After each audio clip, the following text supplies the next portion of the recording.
ይስጥልኝ የዩቲዩብ ተከታታዮቼ እንደምን አላችሁ? እኔ በጣም ደህና ነኝ፣ እግዚአብሔር የተመሰገነ ይሁን። እናንተም በያላችሁበት ሰላምና ደስታችሁን እመኝላችኋለሁ። በሀገር ውስጥም በውጭም ያላችሁ የዩቲዩብ ተከታታዮቼ ሰላም ናችሁ? እንዴት ናችሁ? እኔ በጣም ደህና ነኝ፣ እግዚአብሔር የተመሰገነ ይሁን። እናንተም በያላችሁበት ሰላምና ጤናችሁን እመኝላችኋለሁ። እንዲሁም ዛሬ የመጣሁበት ርዕስ አግኝቶ ማጣት ወይንም አጥቶ ማግኘት በሚለው ነው የመጣሁት ማለት ነው። ይህን ያነሳሁበት ምክንያት አለኝ ማለት ነው። ግን ቪዲዮውን እስከ መጨረሻው ተከታተሉ። በዚሁም ላይክ፣ ሰብስክራይብ ስለምታደርጉኝ ከልብ አመሰግናለሁ። አሁንም ትብብራችሁ አይለኝ። በኮሜንት አስተያየታችሁን አስቀምጡልኝ ማለት ነው። የማስተካከለው ነገር ካለ፣ የተሳሳትኩት ነገር ካለ እንዲያርም ኮሜንት ላይ አስቀምጡልኝ ማለት ነው። በተረፈ ከልብ አመሰግናለሁ ሁላችሁንም እና ወደ ርዕሴ ስመጣ አግኝቶ ማጣት በጣም ክፉ ነገር ነው በነገራችን ላይ ማለት ነው።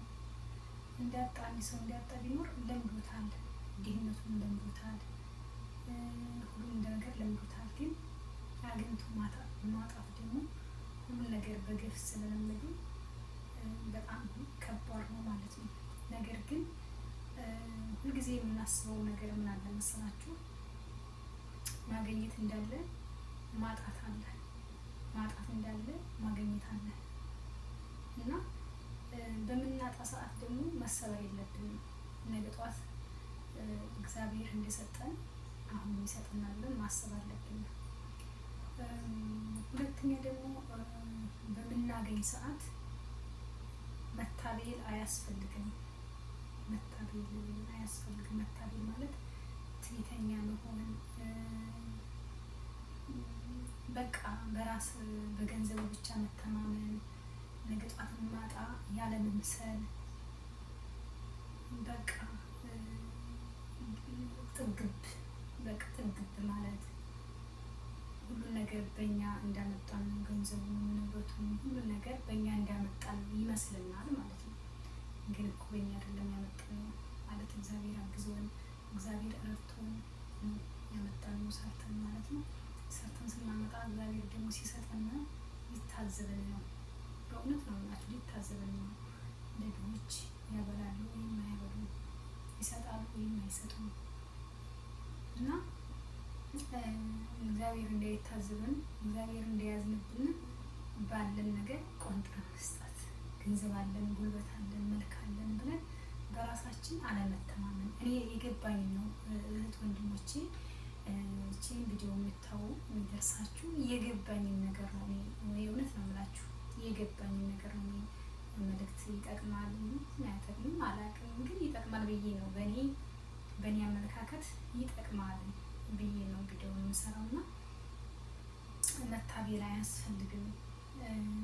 እግዚአብሔር ከሰጠን ከፍ ካረገን ከፍ ባረገን መጠን ድሆችን ማገዝ፣ ድሆችን መርዳት። እኔ ትናንትና የሆነ ቪዲዮ የታዘብኩት ነገር አለ። በነገራችን ላይ ሁሉም ሰው ይኖረዋል ማለት አይደለም። ማለት ለብሶ ስለወጣ በቃ ስለሚያወራ ውስጡን አይከፋውም ወይም ምንም አይሆንም ማለት አይደለም። ግን ምን አለ መሰላችሁ? ሁላችንም በራሳችን ልክ ነው የምንሄደው። በነገራችን ላይ ሁሉም ሰው በራሱ ልክ ነው የሚሄደው። በራሱ ልክ ስላችሁ ምሳሌ አሁን ሀራበኝ አልጠማኝ፣ ረሃብን አላውቅም፣ ጥማትን አላውቅም፣ የሰውን ችግር ላልረዳ እችላለሁ ማለት ነው። እና ስራም ደግሞ እኔ የማገኝ ከሆነ በቃ እኔ ስላገኘሁኝ ሁሉም ሰው የሚያገኝ ይመስለኛል ማለት ነው። እና እንደዛ አይደለም። የሆነ ልጅ እርዱኝ አግዙኝ አለ መርዳት የሚረዳ ሰው በነገራችን ላይ ካላይ የተሰጠ ሰው ብቻ ነው። እውነቴን ነው የምላችሁ። ካላይ ሲሰጥ ብቻ ነው እርዳታ የምትረዳው የምትሰጠው። የመስጠት ልብ እግዚአብሔር መርቆ ሲሰጥህ እንዲሰጥ ያደርጋል ማለት ነው።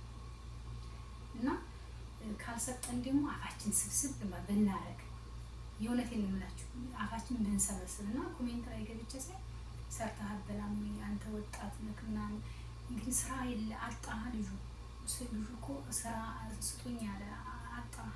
በነገራችን ላይ ሁሉ ነገር በሰው ነው። የቀን ስራ ራሱ በሰው ነው። የእውነት የምትረዱት ነገር ቢኖር ማለት ነው የቀን ስራ ቢሆን ራሱ በአሁኑ ሰዓት በሰው ነው። ሰው ያለው ሰው ብቻ ነው የሚገባው እና የሰው ልጅ ይቸግረዋል። ነገ ደግሞ ያልፋል። እንደወደቀ አይቀርም። እግዚአብሔር አግዞት ነገ ጧት ይሄ ልጅ ለሰው የሚተርፍ ይሆናል። ይተርፋል ደግሞ 100% እርግጠኛ ነኝ ማለት ነው እና እጃችንን ክፉ ነገር ከመጻፍ የምንቆጠብ እኛ ስራ ስላሰራን ያ ሰው ደግሞ እንደኛ ስራ ይሰራል ማለት ብለን ባናስብ ቻልን እንርዳ። ካልቻልን ደግሞ እጃችንን መጻፍ ማቆም አለብን ብዬ ነው የማስበው። እኔ የተሰማኝን ነው በነገራችን ላይ ይቅርታ አድርጉልኝ እህት ወንድሞቼ፣ ግን ጥሩ ነው ብዬ አስባለሁ።